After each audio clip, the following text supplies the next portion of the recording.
సీరియల్లో సినిమాలో నటించాలనుకుంటున్నారా? అయితే వెంటనే మా యాక్టింగ్ స్కూల్లో జాయిన్ అవ్వండి. నమస్తే రంగారు. నమస్తే అండి. మామూలుగా తల్లిదండ్రులు అంటేనే పిల్లలకి దైవ స్వరూపులు. అంటే కంటికి రెప్పలా కాపాడాల్సిన తల్లిదండ్రులు ఎవరి నుంచన్నా ఏమన్నా ప్రాబ్లమ్స్ లేకపోతే ఏమన్నా చేస్తున్నారంటే ఒక రక్షణ ఇచ్చేది కేవలం ఒక తల్లిదండ్రులే. ఈ మధ్యకాలంలో చూసుకుంటే ఒక ఇన్సిడెంట్, దోసపిండిలో ఏదో దోశలు తిని 2 ఆడపిల్లలు చనిపోయారు అని చెప్పి ఒక తల్లిదండ్రులు ఏమన్నా నటించారా అండి? ఇంకో పేరెంట్స్ పోలీస్ స్టేషన్లో పిల్లల్ని, 2 ఆడపిల్లలే. అసలు ఈ ఆడపిల్లలకి ఏంటండి ఇంత దారుణం? చిన్నప్పుడే మీరు అలాంటప్పుడు అసలు కనకున్నా ప్రాబ్లం లేదు. అందుకే అంటారు చూడండి, దేవుడు కావాలి అన్న వాళ్ళకు పిల్లల్ని ఇయ్యరు, ఇలాంటి వాళ్ళకు పిల్లల్ని ఇస్తారు. అదేదో మాకిచ్చినా మేము బాగా చూసుకుంటాం కదా అనేసి. సో ఆ తల్లిదండ్రులు ఎందుకు అట్లా ఆలోచిస్తారు? అంటే ఆడపిల్ల అంటే ఇంకా ఈ రోజుటికి తక్కువేనా? ఆడపిల్లలు అంటే ఒకటి చంపేయాలి, లేకపోతే ఇలా వదిలేసి వీళ్ళకి ఏమైనా ప్రాబ్లమ్స్ వస్తే పిల్లల్ని వదిలేయాలి. ఇదే నా కాన్సెప్ట్. ప్రాబ్లం ఎక్కడ వచ్చిందంటే పాస్ట్ లో ఎన్నో సంవత్సరాల నుంచి కూడా మనకి ఆడపిల్ల అనేసరికి ఆడపిల్లని అన్ఫార్చునేట్లీ ఖర్చుతో పోలుస్తారండి. ఆడపిల్లని ఖర్చుతో పోలుస్తారు. ఎందుకు అలా అనంటే ఇప్పుడు చూడండి, చిన్నప్పటి నుంచి పెళ్ళయ్యేదాకా ఒక ఆడపిల్లకి ఎన్నో రకాలుగా ఖర్చు పెట్టాల్సి వస్తూ ఉంటుంది. మగవాళ్ళకి పెట్టరా అంటే అలా కాదు, పెడతారు. రైట్. అదే కదా. సో మగవాళ్ళకి కూడా ఖర్చు పెడతారు. ఇప్పుడు బట్టలు అంటారా, ఆడవాళ్ళకి కొనాలి, మగవాళ్ళకి కొనాలి, ఇవన్నీ ఉంటాయి. ఆడవాళ్ళకి స్పెసిఫిక్ గా ఏంటంటే కొన్ని ఉంటాయి. ఇప్పుడు ఏంటంటే బంగారం కొనాలనేసి, చిన్నప్పటి నుంచి ఆ చైన్స్ కొనాలనేసి, ఇప్పుడు శారీ ఫంక్షన్ చేయాలనేసి, ఇలాంటి అన్ని ఏంటంటే ఖర్చుతో కూడిన కొన్ని ఉంటాయి.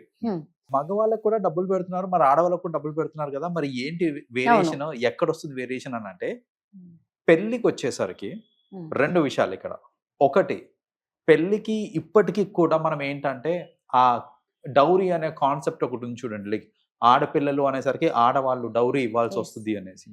సో ఇక్కడ ఏమవుతుంది అంటే, ఆడపిల్ల ఇంటి నుంచి వెళ్తూ మన డబ్బులు తీసుకెళ్ళిపోతుంది అని ఒక సైకలాజికల్ ఇది చూస్తే గనక, వెళ్తుంది సరే, వెళ్తూ డబ్బులు కూడా తీసుకెళ్తుంది. అది ఒక మేజర్ ఖర్చు. అదే అబ్బాయి అనుకోండి, డబ్బులు తీసుకొస్తాడు.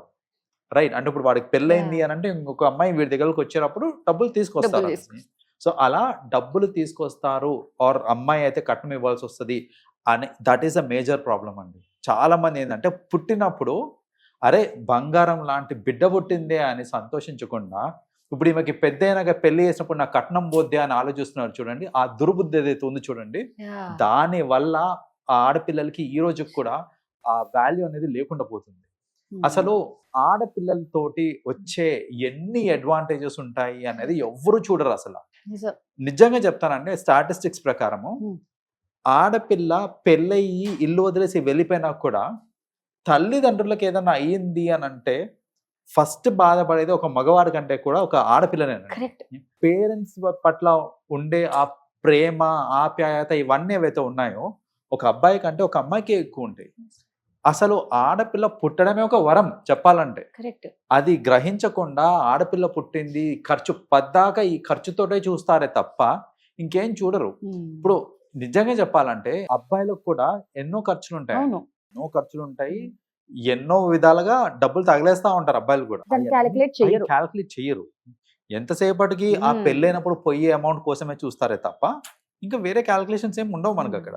So that is the main reason ఏంటంటే ఆడపిల్ల అనేసరికి.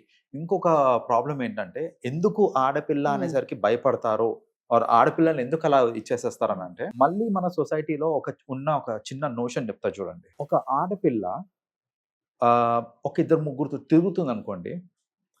2-3 తిరుగుతున్నప్పుడు దాన్ని ఒకలాగా చూస్తారు. ఒక అబ్బాయి 2-3 తిరుగుతున్నారు అనుకోండి, దాన్ని ఇంకోలాగా చూస్తారు. రైట్. సో ఇప్పుడు ఏమవుతుందని అంటే, ఒక భయం. ఇప్పుడు నా ఆడపిల్ల ఒక వయసుకు వచ్చాక నా ఇంటి పేరు పాడు చేస్తుందేమో, మనల్ని తలదించుకునే లాంటి పనులు ఏమైనా చేస్తుందేమో అనే ఒక భయంతో ఇది చేస్తారు. అంటే అవే పనులు అబ్బాయిలు చేస్తే తలెత్తుకుని తిరగచ్చు, తలదించుకునే పని అప్పుడేం పర్వాలేదు. ఈ థాట్ ఉంది చూడండి, దాని వల్ల కూడా చాలా మంది ఇది చేస్తారండి. ఏంటంటే ఆడపిల్ల ఏదన్నా చెయ్యరాంది చేస్తే తలదించుకోవాల్సి వస్తుంది. అదే మగవాడు అక్కడ రాదు మనకు ఆ థాట్స్, వాడు అలా చేయకూడదు అనేసి, లేదా వాడు అలా చేస్తే నా పరువు పోతుంది అనేసి అలాంటివి ఏమి ఉండవు ఇక్కడ. సో ఈ థాట్ కూడా ఉంచండి. ఈ భేదభావాలు అయితే ఉన్నాయో లైక్ అది ఫైనాన్షియల్ స్పెండింగ్ లో కానివ్వండి, లేకపోతే ఇట్లా అమ్మాయిలు చేస్తే ఒకలాగా చూడటము, అబ్బాయిలు చేస్తే ఒకలాగా చూడటము, ఇలాంటివన్నీ సొసైటీలో ఉండటం వల్ల ఆడపిల్లలు పుట్టినప్పటి నుంచి ఒక ఒక కైండ్ ఆఫ్ ఫియర్ అనేది జనరేట్ అయిపోతుంటుంది.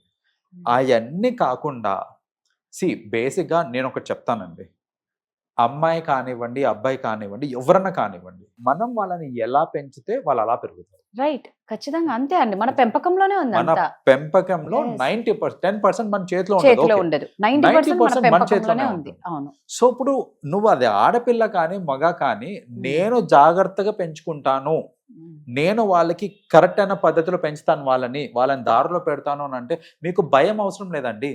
Correct. మీకు ఎలాంటి భయాలు అవసరం లేదు. ఇప్పుడు నిజంగానే ఆడపిల్ల వద్దు అని మీరు అనుకుంటున్నారు అనుకోండి, ఒక చిన్న ప్రొవోకింగ్ థాట్ ఇది. మన తల్లి ఆడపిల్లని, Yes. చెల్లె ఆడపిల్లని అసలు ఆడవాళ్ళు లేనిది మనం ముందుకు తీసుకెళ్ళగలుగుతామా అసలు? అంటే ఈక్వల్లీ ఇంపార్టెంట్ కదా, ఒక ఖచ్చితంగా, మగవాడు ఎంత అవును. ఇంపార్టెంటో ఆడవాళ్ళకు కూడా ఆడవాళ్ళు అంతే. కూడా అంతే అవును, ఇంపార్టెంట్, అవును. రైట్? సో బేసిక్ గా ఆ ఇంపార్టెన్స్ ని మనం గ్రహించడం చాలా అవసరం అండి. అంతేకాని ఇంకా పద్దాక నాకు ఆ మగాడే పుట్టాలి, ఈ థాట్స్ అన్ని ఎరాడికేట్ అవడం హై టైం చెప్పాలని అంటే. అది ఇప్పటికీ కూడా మీరు ఇంకా అలాగే ఆలోచిస్తున్నారు అని అంటే దట్స్ నాట్ ఫేర్. మీ మీద మీకు నమ్మకం లేదు, నేను సరిగ్గా పెంచలేను అని అంటే అది వేరు. బట్ మీ మీద మీకు నమ్మకం ఉంది, నేను సరైన దారిలో పెట్టగలుగుతాను, పెంచగలుగుతాను అన్నప్పుడు ఆడ మగ సంబంధం లేదండి, ఎవరన్నా సరే బిడ్డనే. నిజమైతే ఎందుకు అర్థం చేసుకోవడం.